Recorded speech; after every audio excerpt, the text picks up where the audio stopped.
How's it going, guys? So today on the PhantomCave YouTube channel, we're going to be having a look at the Old Collector's Replica series number 11. So let's get into it.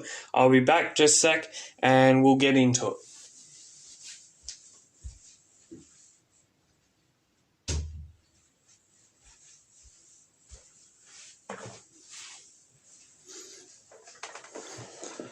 So, how's it going, everyone? I hope everyone's going alright. Right now, we don't have anyone right now, and let's get into it.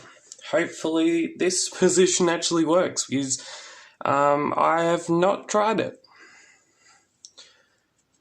So, Collector's Replica series number 11 started back in 2014. Also, that will be featured on the Thursday episode of the news segment. There will be a Phantom and comic that will be related to back when this series started. And this series has been going for, 2014, 8 years since they first started publishing it. And we're counting down the original issues in this issue from 1960, issue number 169, 168, and 167. How's it going, King? You probably can't, you can't see my face, but I'm here. Yeah. So let's have a look. Okay. So back in those days, we had the Few number 1787 back on sale. This book came out in 2017. Good question. I'd be doing this old collector's replica series in like a normal video, but I've decided to go with a live stream just to get this over and done with, so I can move on to the next topic on my channel. So we have coming in at number 169. It is the 1959 to 60 daily story called the Guru and the Witchman. And we also have in the night, it talks about, we'll get into it, but number 168 has a wrestling tourney, which is the story wrestling tourney. It's actually getting featured in this week's YouTube Shorts series. So that will be the next part for that. I have not made, but I'll get to it. And that comic, that series, I'm going to be talking about this on my news segment this week. I'm planning on doing less and less YouTube Shorts, because I feel like I've been watching videos, right? I've been watching videos where YouTube Shorts are already they've already passed their peak. They've already passed the gold rush season, basically. And in number 167, second publication of the 1954 daily story Ragon's Game. Move this slide over here a little bit.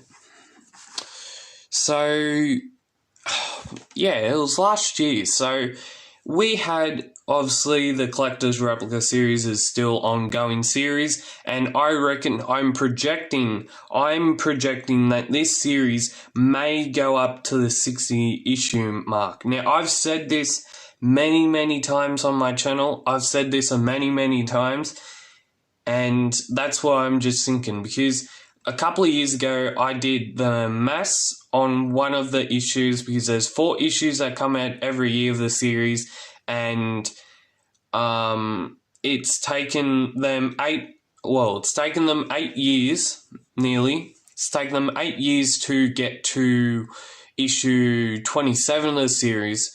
So it would basically take them, there's another 2 issues coming out this year, so that would put it up to nearly issue 30.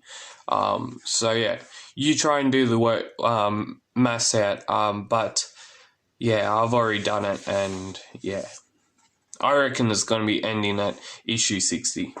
That's what my projection is. This story is obviously... Oh, I can't remember it. Yeah, the Guru. So I haven't actually I've read this comic before, but not for a long, long time. Like the story, I haven't read for a long, long time. This book and these 2 books, I haven't even read for a long, long time. So yeah. Pretty sure art by Wilson McCoy, if I'm not correct. I think it might be. Where's a panel where I can show you? Yeah, there it is. Wilson McCoy. They always put their names down on the thingo, down on their scripts and their artworks. Oh yeah, this one's all about the witch people. Witchmen. Those scarly little witchmen. Gotta watch out for those people. They think they know what's good for everyone, but they don't. That's why the Phantom's there. I'm guessing the witchmen have got the Phantom in some turmoil, and the turmoil will be facing back at the witchmen, I guess. Well, there was a post on Facebook which I was reading, and I can't really show it because I don't have the image with me right now, but I think I'll be able to get it up on my phone, and I'll be able to explain what I'm talking about, if I can find it. Just hang with us. That's one freak.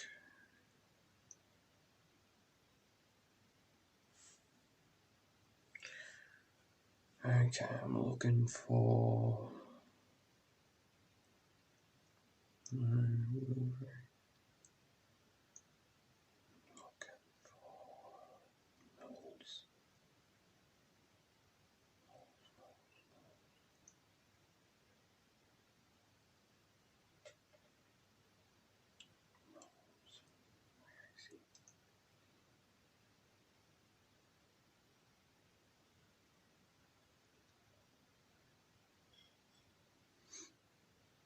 Must have deleted it. I can't find him. Either that or I've gone past it.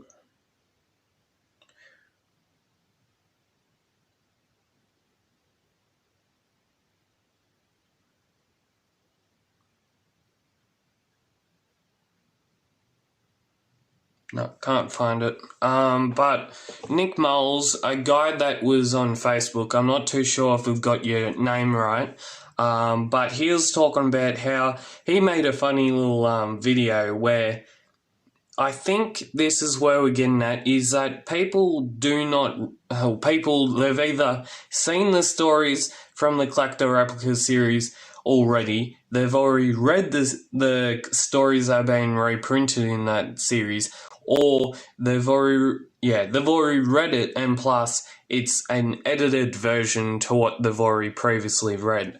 And he was just making a fun, putting a bit of spin on the Collector Replica series. And this story and the ones coming up, ones going further to it, is where I think... No, this is one of the stories where we see the Phantom use a desiccated, what do you call those things? Desiccated, well that isn't actually a well. It actually goes under the well goes into a tunnel and leads out to the Jungle Patrol headquarters, which is where the Phantom receives I'm having a shocker today. Still can't say it. He receives messages from the Jungle Patrol, obviously, and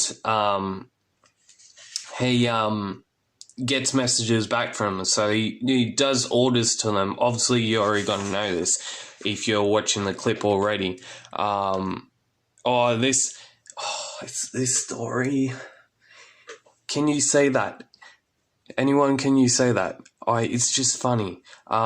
We have a helicopter from Jungle Patrol, and it's one of those stories where we get to see a helicopter, and it's with the Phantom going in as with a horse on the top of it, and the horse is connected to obviously the Phantom, and the Phantom's connected to the helicopter, and it's just flying in there. And so funny. And the natives think it's a flying horse and ghost. So good. Yeah, that's a famous image. I love that image. Number 168. Another Wilson McCoy. And a lot of people, if you didn't know this, obviously the Phantom's been in Australia since obviously 1948. But has been, I think, since 1940s. I'm not too sure, but I'm pretty sure that I can't really say that it could be the Phantom could have been a distributor from Gordon and Gotch, which everyone in Australia knows about Gordon and Gotch. Probably not more international viewers don't know that much about Gordon and Gotch, but they distribute the Phantom comics around Australia, and they're basically your person that just does the magazines in Australia and all Phantom ones as well. You've got your Mad magazine that's been, I think, publishing since, I think, the 1980s or 1990s, or I'm not too sure about that one. Not much into Mad magazine. I reckon it's a bit stupid, really. That's just my point of view on it. Yeah. It's this story. This story's about this guy, how he cheats someone off and then cheats the other guys off.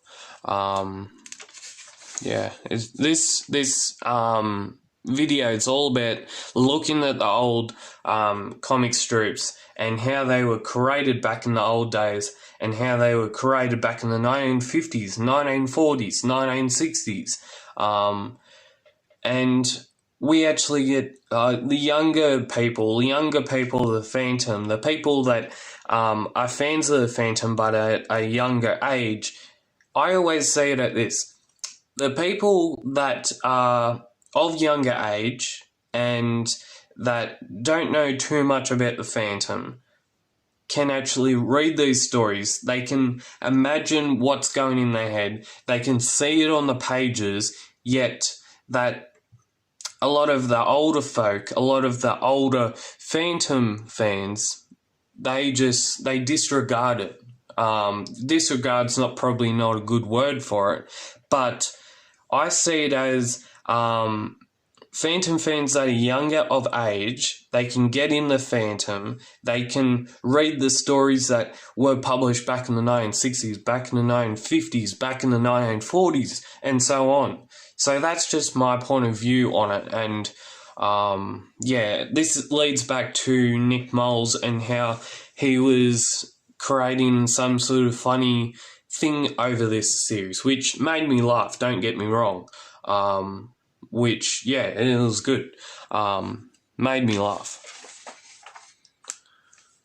And obviously this was published back in 2017 when I think, yeah, it was published back in 2017. So I would have been only reading the Phantom for less or more than a year till this one came out. Oh, well, if it was published back in July of 2017, I would have been less than a year into the Phantom by a couple of months. So because I got in the Phantom obviously in September, it's somewhere around late August to early, or somewhere in September to August in 2016. So I would have been only reading the Phantom for less than 1 year. So yeah, this story ends, I'm guessing, and then we have this story. What's the one of this one? Oh, it's Ragon's Game, that's what it is. These guys. Never want to trust those. You know when something's going to happen, and you know when something's going to involve a prince or a king or Maharaja from an old Phantom comic. You can just, if you've read enough Phantom comics to know what's going to happen, then you know what's going to happen in an old story. Say like this story, for instance, or the missing Maharaja's daughter.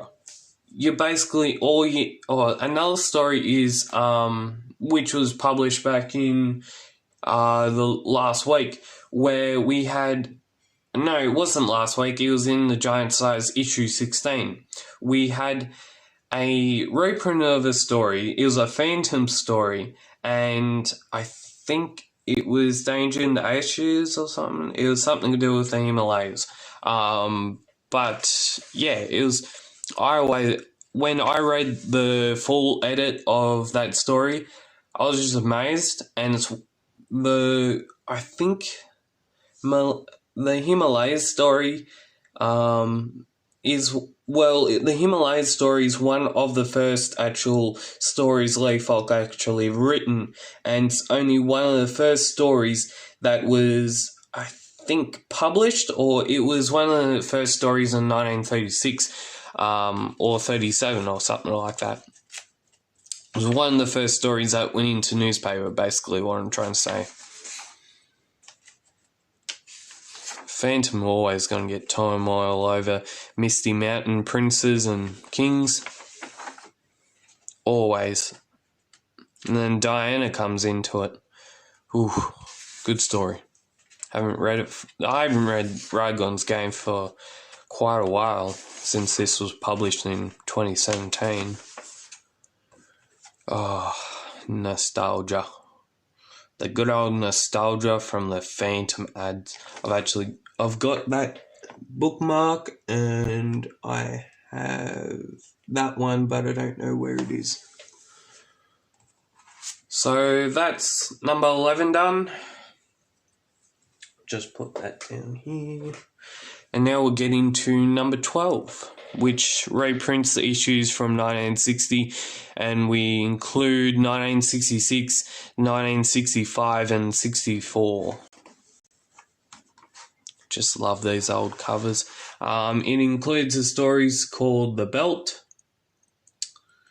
The Master Spider has 2 stories in the issue number 166. We have The Lady from Nowhere. I'm guessing that is a edited version of the Daily Story, 1953 Daily Story, with art by Wilson McCoy.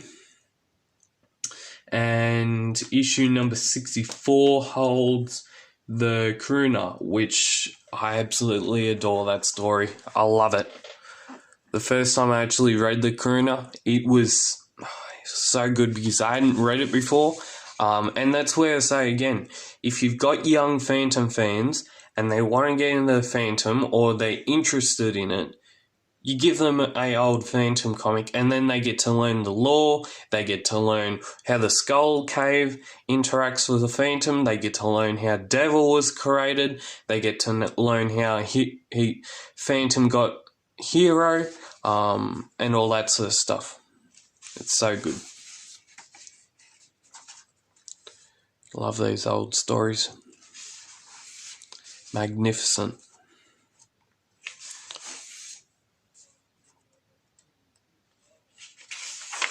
So good. And obviously, as everyone knows, as most people would know, I'm literally going to say this. As most people would know, Lee Falk was... I was doing a bit of research a couple of years ago, and Lee Falk actually served in World War II. He was a war person, and that's where we get the story where the Phantom goes to war in 1940s. And most of the time in 1940s, we actually saw the Japanese, or we saw the Chinese, or we saw the Japanese being scrutinized over how they were treated in the war and all that sort of stuff.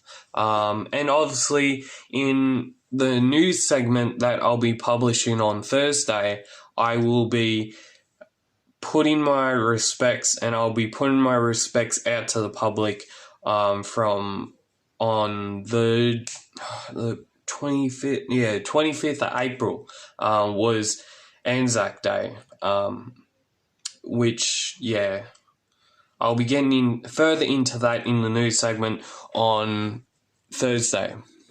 And Anzac Day is very, very special to a lot of Australians, a lot of war-affected Australians, and a lot of people that have gone to war. They've come back, they've tried to get into society, and yeah, they're great people. They're great people. Anzac Day is just one of those days you get to respect. You get to respect the veterans, the war veterans. You get to respect what they've been through, what they served for your country, and all that sort of stuff. So it's good. So we have issue number 165. Obviously, few publications will be coming out with a new Phantom comic next week. I'm pretty sure it's called the Diana and what's them it call it?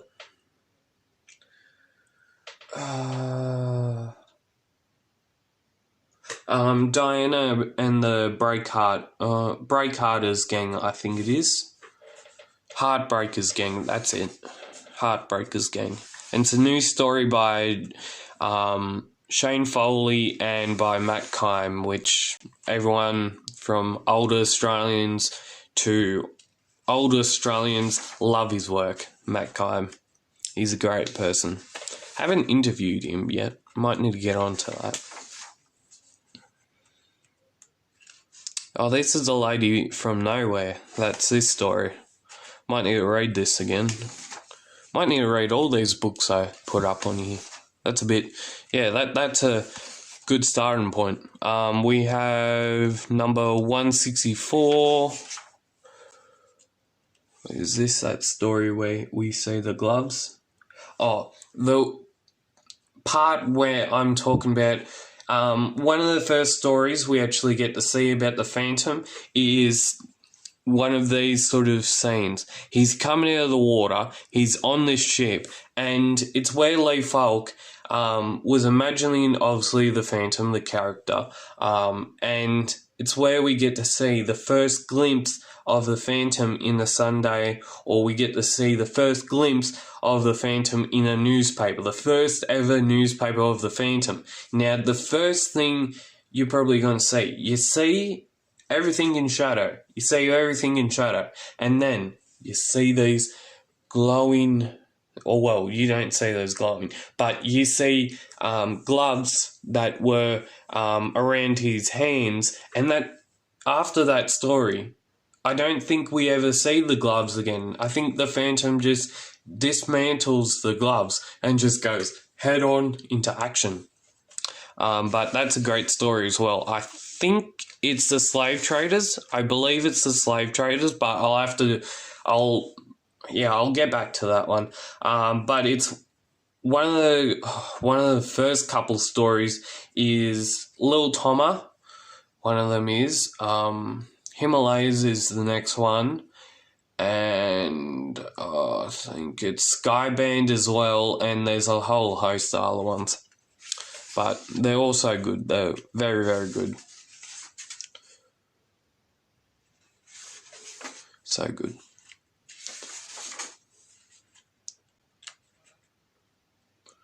Love it.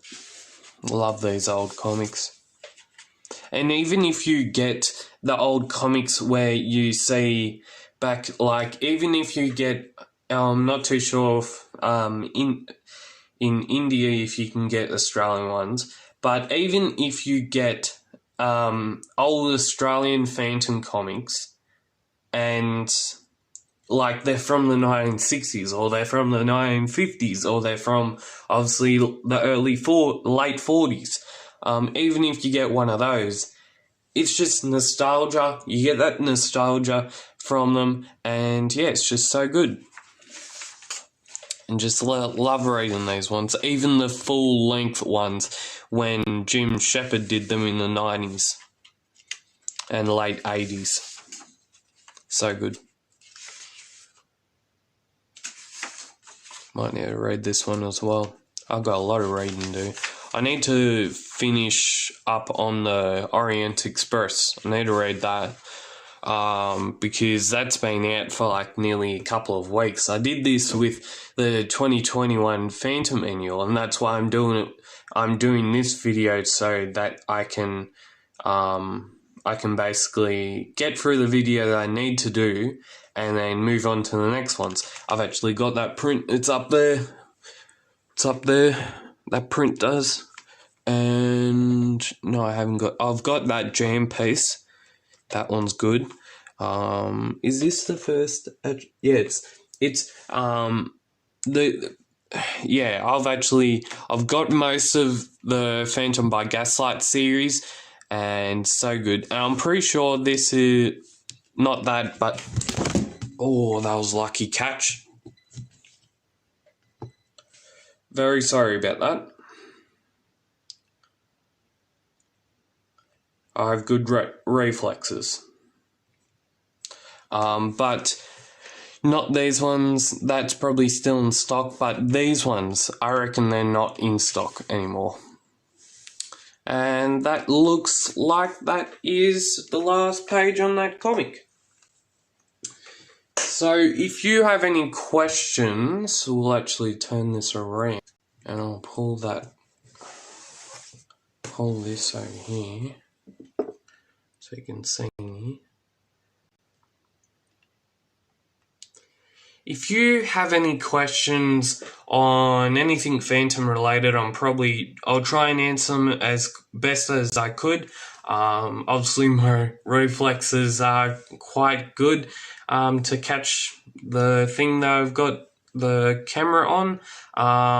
And as always, watch some Mandalorian. It's a good TV show. It's on Disney Plus. It's so good. I've been watching it. It's so good. But as always, keep PhantomCaving, and as always, subscribe down below, and we'll see you later.